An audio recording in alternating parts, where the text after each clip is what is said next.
Ju përmendët në fakt edhe të pjesa e dhunës edhe verbale. Unë ju adresova juve si parti në fakt, zoti Haradinaj ka qenë shumë i sulmuar dhe vazhdon tjetë, sa që edhe në një gzim familjar, është jashtëzakonisht i sulmuar kur dy familjet kryesore mblidhen për të festuar madje në liri, sepse ka shumë rëndësi kjo që të festuot në liri. Por pse mendoni që kaq shumë lëvizje zëvendosje i pengon familja Haradinaj? To janë tema që vetë çdo qytetar i Kosovës do të me menu çfarë ka ndodhur.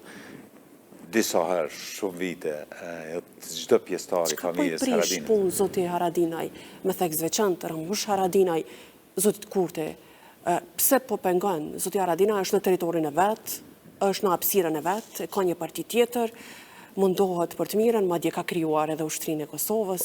Ku është këto pengesa? Është e çuditshme, është me të vërtetë e çuditshme, por ne kemi kaluar në një fazë ku nuk ka figurë kombëtare që ka dhënë për Kosovën që nuk është sulmu vitet e fundit, që nga Skënderbeu, Nëna Terez, edhe Rifat Jashari u sulmua ditë që ishte ndarsmën, e djalit të Shkelzenit, herot të kombit. Familja Haradinaj është një prej familjeve që gjaku i të cilëve janë përbëjnë themelin e shtetit të Kosovës. Ushtria është ma vonë. Nëse shkon të familja Haradinaj, obori tyne është i mbushur me Haradinaj, të vrarë në vitë partë frontit, dhe atës po flasën vetëm për këtë periudhë, për periudha shumë të gjata, që nga lufta dytë botnore. Nëse me ndonë, sepse kur flasin për familjen Haradinaj, kryesisht fokusi është e Shkelzeni, Luani, po për lirinë e Kosovës është vrarë dhe Hima, që është i Haradinëve, djali më i ri, 16 vjeçar i familjes së tyre të afërt. Smajli, që ka qenë pas Adem Demaqit, ka qenë më së gjatë në burgjet e Serbisë. Tash ka vdek Agroni, i cili si 13 vjeçar ka qenë i burgosën dhe besohet se smundja dhe vdekja ka ardhur si rezultat të torturave dhe kushtet të vështira në burgjet e Serbisë. Është gjyshja në Naaz, që pa kush e din, pra nana e Laheut, ajo bashkë me nanën e vet janë masakru në ofenzivën sërbet në Jablanis në vitin 1998. Në thonë, po flasën për një familje emblematike të popullit dhe të historisë së kombit shqiptar.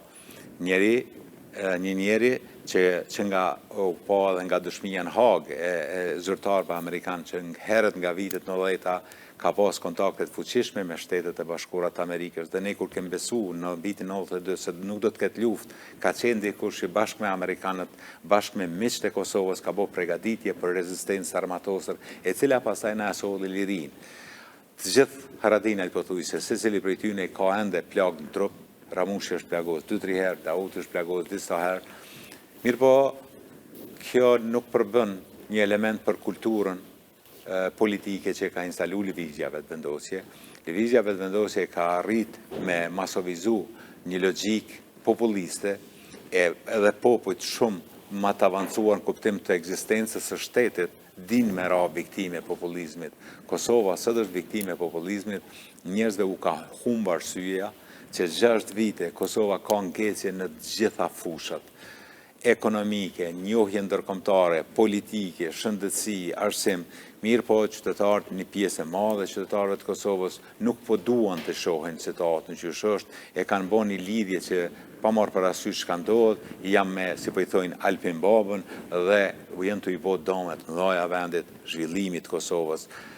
Nëse flasim për zgjedhjet, Kushtetuta e Republikës Kosovës e ka pamundësu që edhe presidenti të jetë i parti që i fiton zgjedhjet, sepse në një demokraci të mirëfill, ti kesh 80 deputet pothuajse është e pamundur, dhe ky ka qenë qëllimi i Kushtetutës së Republikës të Kosovës, sepse presidenti i Kosovës duhet të jetë një person unifikues, një person që nuk i përfaqëson vetëm idetë dhe agjendën e partisë në pushtet, po që i dëgjon edhe qytetarë tjerë. Tek e fundit, Kosova ka nevojë për dikon që i përfaqëson edhe 49% që në zgjedhjet e kaluara nuk e kanë votu lëvizjen vetëvendosje. Pra është një nen shumë i mirë i Kushtetutës së Republikës Kosovës, e cila faktikisht e ka pamundsu monizmin pavarësisht presionit madh popullit që ekziston në Kosovë. Tash ne jemi në këtë situatë të shohim, nuk mundet me zgjedh presidenti pa konsenzus. Nëse shkojmë zgjedhje dhe mas rezultatet të fitoj vetëvendosja, atëherë tojmë njëkohësisht urime zgjedhjet mas 2-3 muaj dite. Prap do të kemi zgjedhje. Këtë e ka premtu Kurti, ka thonë nëse ta shkojmë zgjedhje, do të shkojmë prap pas 2-3 muaj ditësh. Sa i rrezikon kjo partitë tjera politike të cilat janë në gardë në fakt, sepse edhe disponimi qytetar, po edhe disponimi partive politike nuk është në nivelin e dur, sepse njerëzit janë lodhe kuptueshëm. Elektorati i partive politike opozitare, paktën i shumicës së tyre, është për ata kanë votu Partinë Demokratike, Lidhjen Demokratike, Aleancën. Elektorati i Aleancës për Armërinë e Kosovës nuk është një elektorat, pra po flas tash si kandidat, sepse ende po harroj se nuk jam më analist. Nuk e kanë votu Aleancën me ju nënshtru diktatit, me ju nënshtru edhe me dhënë shërbim kujt do të qoftë.